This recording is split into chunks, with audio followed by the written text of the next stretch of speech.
Hey, what's going on, everyone? And welcome back to another great epic episode of Just My Opinion Reviews. Guys, we over here talking about that Paradise. Yes, Paradise. This is on Hulu, Disney Plus. Episode 3, titled The Architect of Social Well-Being.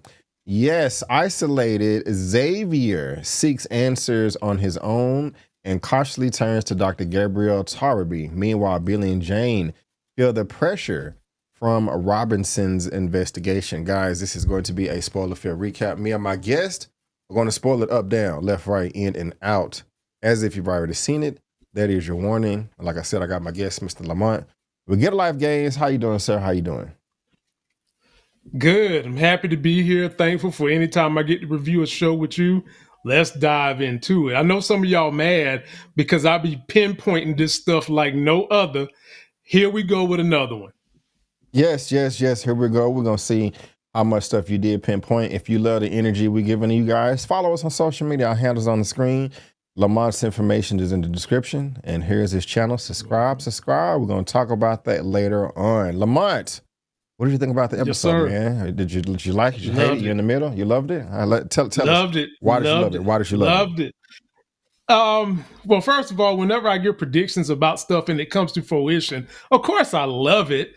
But they answered more questions. We finally got to understand what was going on with Colin's wife. We got to meet his daddy, who's played by Glenn Turman, a actor that I've loved since A Different World in 1987. Used to be Aretha Franklin's husband. May I just throw that shout out there. And things I said about Gabrielle came to fruition too. I said somebody's going to get the Gabrielle cootie cat, and somebody basically did in the shower. And we learned more about Sinister Sinatra and Colin's role in what's going on. And the big reveal, I told y'all we can't trust the bill, but ain't nobody want to hear me. I said it. And so I can't wait for us to get into this thing pinpoint by point, and we'll break it down for you further. But all I got to say is that old cut the rug, cootie cat loving black cow is dead, and he spilt the beans on Bill. Yes, he did. He spilled the beans on Mr. Billy right here. My goodness gracious. I wanted to like him. I wanted to like Captain Flapjack, man, but we cannot trust him. And this dude over here, I mean, what the hell are they doing? They are the Secret Service, has one of the most responsible jobs in the country, the world, whatever. And you want to press play on the surveillance so you can play Wii, so you can play some Nintendo. Come on, man. Is it that serious? Like, I just don't think so, man. And then you're over here kissing. Go ahead. Think about it, it's bonding with his mate. You know, people do weird things with the folks they like, and the reveal came that he's dating, what's her name, Jill and Bill, Jane, whatever the hell her name is. Right. Well, first of all, it's a conflict of interest to be dating in something like this anyway. That's number one. Because it makes you susceptible to do stupid shit like playing Wii when you're supposed to be doing your job. So that's why a lot of these jobs have no fraternization policies. And Bill stuck it to Jill. But now we know by the end of this episode that probably with the whole turning off the camera, Bill wanted that to happen anyway. Really? Yeah, we're going to have to see, man. It's just not worth it. It's just not worth it, man. I mean, if you, in my opinion, maybe it's not a big deal to the people that have been doing jobs like this all their life. But if you have on your resume that you are the Secret Service and you guarded the president, why mess that up, man, with some local office poontang, man? It's not worth it. Or to play Wii, you know, while you're on the job, 2 in the morning. I was just like, my jaw hit the ground, you know, because at first I wasn't trusting Miss Lady right here. I'm thinking that she's behind everything. I'm thinking that she's the corporate. And so when she pulls the individuals in there to have the meeting or whatever, like, oh, tell me why you did it. Because this episode, I don't want to say the episode was slow, but it didn't necessarily push the season forward too much.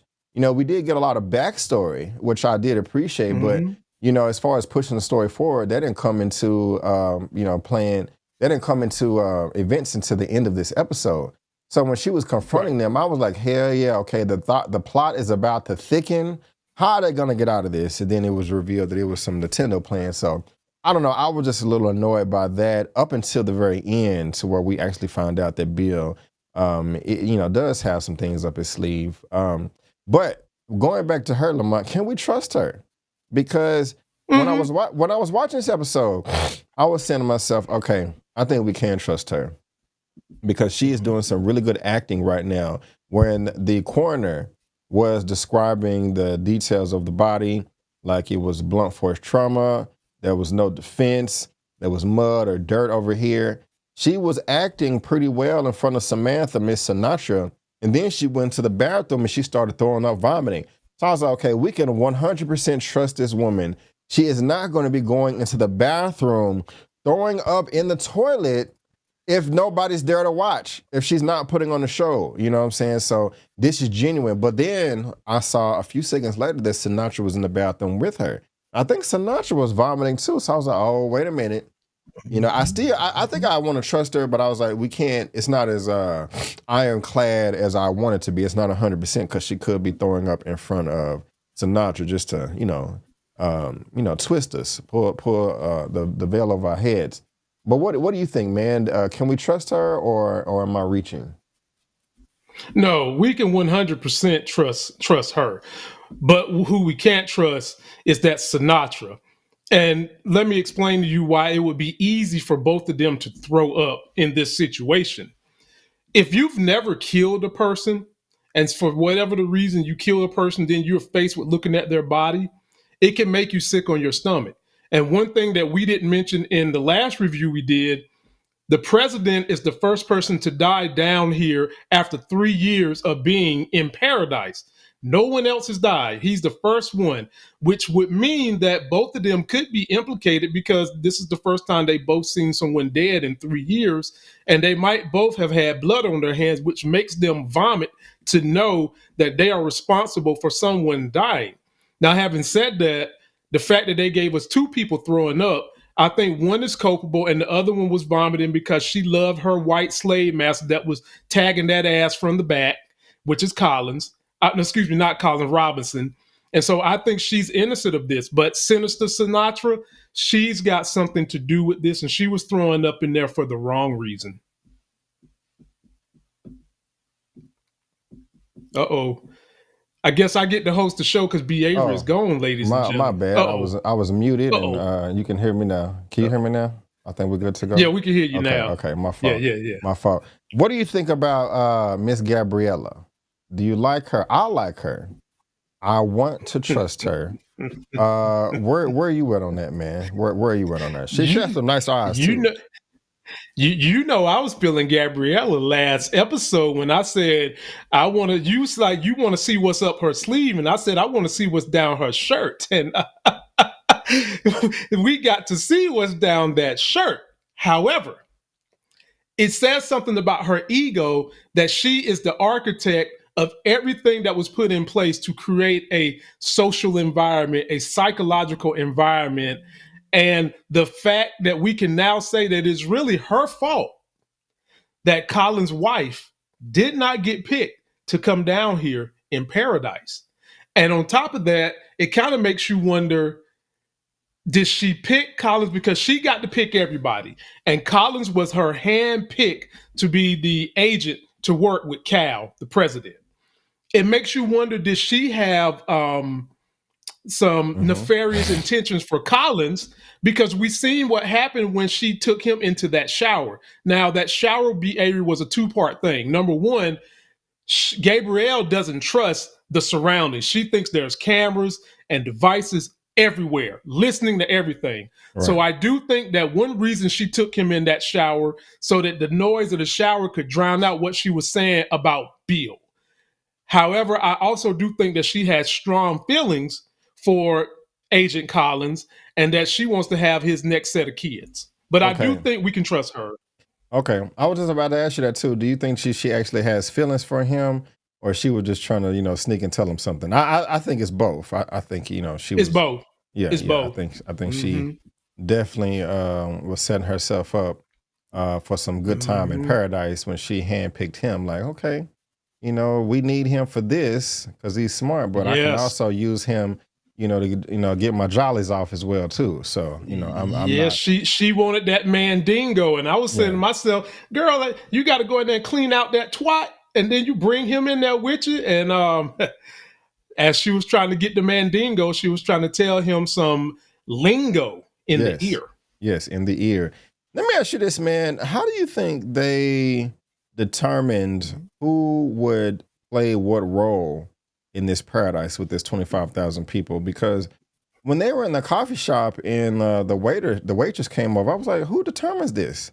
Who determines who's going to be the waiter, the waitress, the cook, the electrician, the plumber? I mean, I can imagine that you're going to take on some jobs that you did in the real world, but you got to draw the line somewhere. Is this something that was difficult or hard to accomplish? What do you think? Oh, hard as hell. First of all, I think it's safe to say, because me and you kind of assume that maybe some of the other nations might have survived. Based on what we learned from this episode, it's safe to say that ain't nobody else survived, because they even mentioned billions of people, and it's only 25,000 down there. And she even mentioned that they set it up with only 25,000 being down there because of the right recipe for breathing air. I was like, damn, this chick got this thing down to a T. And so you mean to tell me out of the world has 7 billion people, only 25,000 are left, and she handpicked everyone for this job. And I'm wondering who's her therapist be, Avery, because the weight of knowing that you X'd out all these other people, including this man you trying to sleep with his wife, it's got to be heavy. But I think that she handpicked everyone and put everyone in the jobs that they have. Even she mentioned that the cheese fries things was her idea. Yeah. So I got to assume that she handpicked everybody for every specific job. But B. Avery, considering what she had to do, there's a screw loose in her head, and I wonder, are we going to see that screw pop out? Whoa, let's stay there. What you mean? What's the screw that's loose? Help me out. There is no way you can really and truly sleep at night in good conscience knowing that you killed everybody. You basically killed everybody that you didn't select to come down there and be with that 25,000 people. I wouldn't label it like that. That she killed them. It's just she killed them. I mean, you have no choice. You can't save everybody. You can try. I mean, you can only. We don't know the levels of control that she had, or at least I don't. But it sucks. She said she had all the control. Okay. Or even still, I wouldn't label it as she killed those people. It's just, she had a difficult decision to make. But, it is what it is. Y'all let us know what y'all think about that. I mean, I'm not trying to cut you off either. You can keep going if you want to. But let's talk about your man, Mr. Glenn Thurman here. Glenn Turman. Excuse me. Mm-hmm. This brother has over 177 acting credits. And I like him when I see him on the big screen. And I liked him in this. It looked like him and Sterling were actually related, And so, how did you feel about his role, and was it fulfilling to you, all that good stuff? I loved it, man. I loved just having the conversation of them playing chess. I love the dynamic of father-son, and even they included the grandfather and the history that each one of these children have made. To see these black men come together with legacy like that done my heart fine. And I can only hope that, later on when I'm 80 and my son's 40-something, we can have a similar conversation about the great things he's done and what I did to help his life be better. I think it was a bitter pill to swallow, but I do think that Agent Collins did the right thing, because he has a form of dementia or Alzheimer's, whatever it was that's causing the tremor, and he doesn't want to quit flying. And I really love the way, because if you're a pilot, one of the ultimate goals you want to do, you want to always fly a fighter jet, or you want to go and see Air Force One. I know, because I've taken flight lessons. And for Collins to say, look, I'm going to make the executive decision, Daddy, and I'm going to pull you out of flying because you are a danger to everybody else. He did it by letting the man see Air Force One before he did it. The only thing about that, B. Avery, after that happened, it made their relationship bad. But Colin said he ain't had no problem with it because it's what his daddy would have wanted him to do if he was in his right mind. So I loved every piece of them and their interaction in this episode. Yes, I agree with you 100%. But it did bother me that their relationship went sour. That was, very unfortunate. I didn't know exactly what happened. I was like, oh my gosh, did he, have an episode while he was in the air and crash the plane and kill everybody? That's just awful. Like Jesus Christ. Oh, I mean, it's possible, but I didn't know until, they got to it at the end. But, the amount of pride his father had bothered me. Sir, you won. Like, what else, in my opinion, what else do you want out of life? I mean, I really don't get it. And I know that, you want to go out on your own and, we can be stubborn, we can be prideful and all that, but to an extent, man, like you said, the history of the family, his daddy was a red tail in World War II. He's a pilot. His son couldn't be a pilot because he didn't have the best eyes. Like he failed an eye test or something like that, right? Right. But he was still the Secret Service. I don't know how you able to, protect the president if you don't got 20/20 vision. But hey, I don't know all the requirements. But he was still a Secret Service on Air Force One. Your son is married, got children, got money in the bank. I'm assuming, unless you just got some gambling addiction. You got to see Air Force. What else do you want? You win. Other than hitting the lottery, and I don't think the man is broke. No. Some people work. They keep working because they just Social Security or whatever else is just not enough. Or I know some other people that did have money, but they just wanted to keep working because they was lonely and all their loved ones passed. That's just not the case.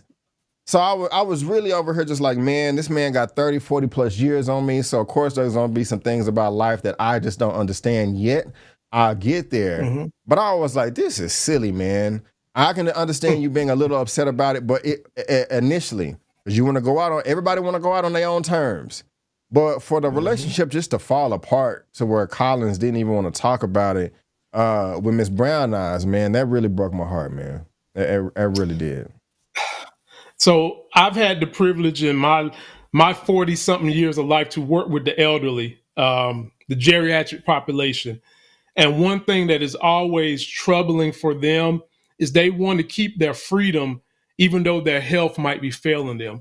So oftentimes I've worked with people elderly who are driving that should not be driving, and the kids have to step in and take their driver's license. And that sours their relationship with them because they feel like their kids are taking freedom from them. And with a job, you have these situations with the elderly people where they kind of feel like if I'm not working, my mental health is just going to plummet, which is going to kill me. And you see a situation where a lot of elderly people, when they have nothing to get them out of the bed anymore, and I don't know if there's a correlation, but they do wind up kicking the bucket quick. Yeah. So you do have to deal with that when you're dealing with the elderly population. And it just makes it so much more of an emotional roller coaster when it's your own family that you're having to take the driver's license or take the job from, whatever the case may be. And I've seen families split because people have to, basically put the hammer down on the parents. It's like you raise children, you got to put rules in place for children, and then you got to put rules in place for your elderly folks too. This is true. These are facts, sir. These are facts. Lamont, one thing I do want to know, if I can try to find the actor real quick, I don't think I'll be able to in time. But why did they pick this man to fulfill the role of the president? I'm not talking about the actor himself. I'm talking about the character. My goodness gracious, you are a weak noodle if I've ever seen one before. I mean, why was he even up for consideration as a candidate?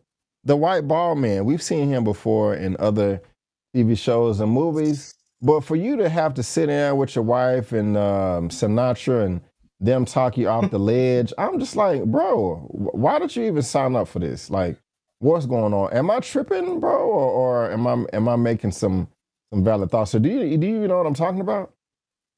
I know exactly what you're talking about. It was a big whiny baby to me. I kind of feel like there's a couple of things going on with that. Number one, these people have been living down here for 3 years in paradise and no one has died. And now all of a sudden you have a murder on your hands. I think that even you would be a little nervous if you've been somewhere where probably it has been taught that no one is going to die. And then all of a sudden the president dies that has a security detail. And now you have that same job. The other thing is, I don't think he had a choice in whether or not he was going to get the position, because the real power broker, Sinister Sinatra, put his ass in that position. Yeah. And then we got a chance to see her ego on display one more time when he said dismiss. And she was like, Mr. President, this in my office. Your ass in my office. So get the hell out. I was like, this chick here, boy. So I can understand his concern, B. Avery. I can understand his concern. He didn't want the job. He's forced into the job. And the job he's forced into, the person before you just got killed, and we don't know who the killer is. And we don't even have a clue or a lead on who did it as of this moment. So I would probably be a little worried too. Well, gosh darn it, Lamont, you make a good point, sir. You make a good point. What am I tripping on? So y'all let me know in the comment section. Am I tripping, or am I making some valid points here? But no, Lamont, he did make his a good point there. I thought it was kind of cool that the doctor, Gabriella, they recorded over 1,000 sounds or 1,000 insects. That's pretty cool right there. Yeah, they really went into the details, the nitty gritty to pull this off. So that's quite nice right there. Lamont, I can't wait to watch episode 4, man. Me neither. Really can't, to see exactly what's going to happen. I may try to start it as soon as we're done here, because this is pretty good, man. I'm dying to know what happened next. What else? I got a question for you though. Yeah, I got a question for you though. Yeah, what you got? There is, whenever you have a situation where a population has been wiped out, and we have a segment or a small group of people that survive. Think Noah's Ark. Think Adam and Eve.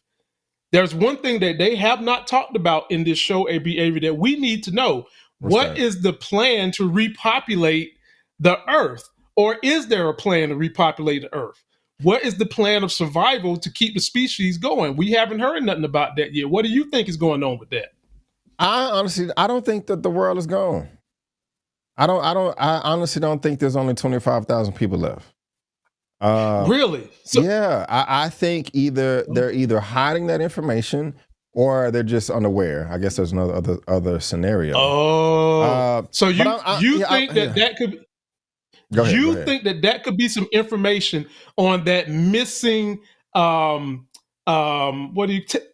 tablet that they are looking for right now, that Sinatra won? You think she's got some top secrets up there that the rest of the world is still alive and running?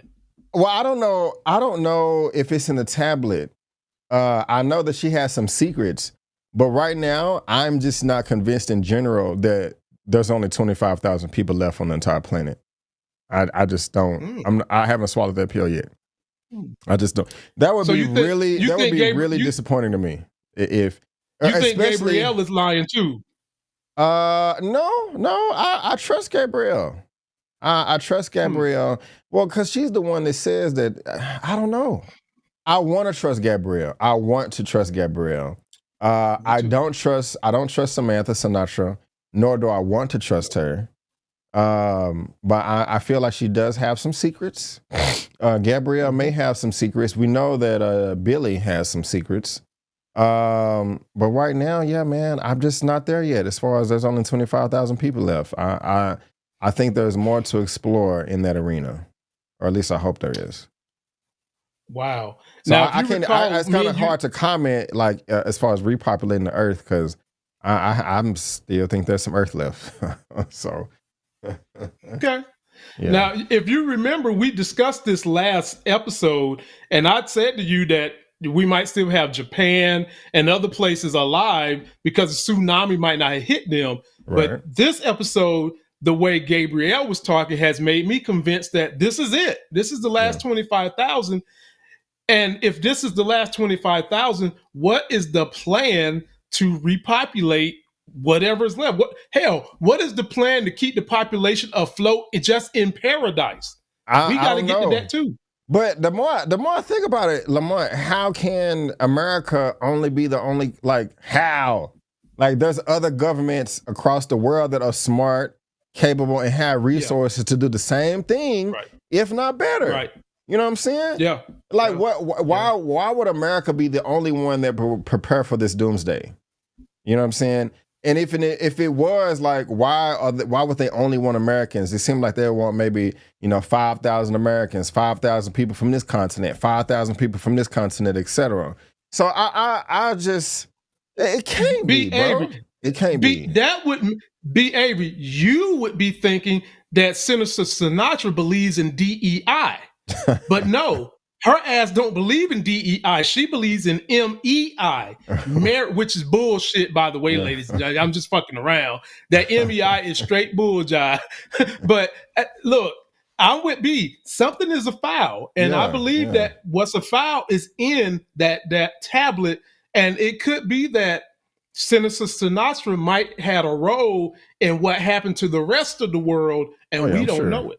Yeah, I'm very confident in that right there. What else you got? Was that it? That's it, man. Man, wow. I loved it. Loved it. Me too. Loved it. Me too. Well, guys, there you go, man. We have some interesting questions that we get some answers to in the coming episodes of this show. But I'm entertained. Lamont's entertained. This is pretty good, man. I'm glad that we decided to watch this show because I'm very, very eager to see what happens next. But guys, that is going to wrap it up for our Paradise episode 3 recap reaction titled The Architect of Social Wellbeing. Let us know your thoughts in the comment section, whether you liked the show, you hated it, our commentary, all that good stuff.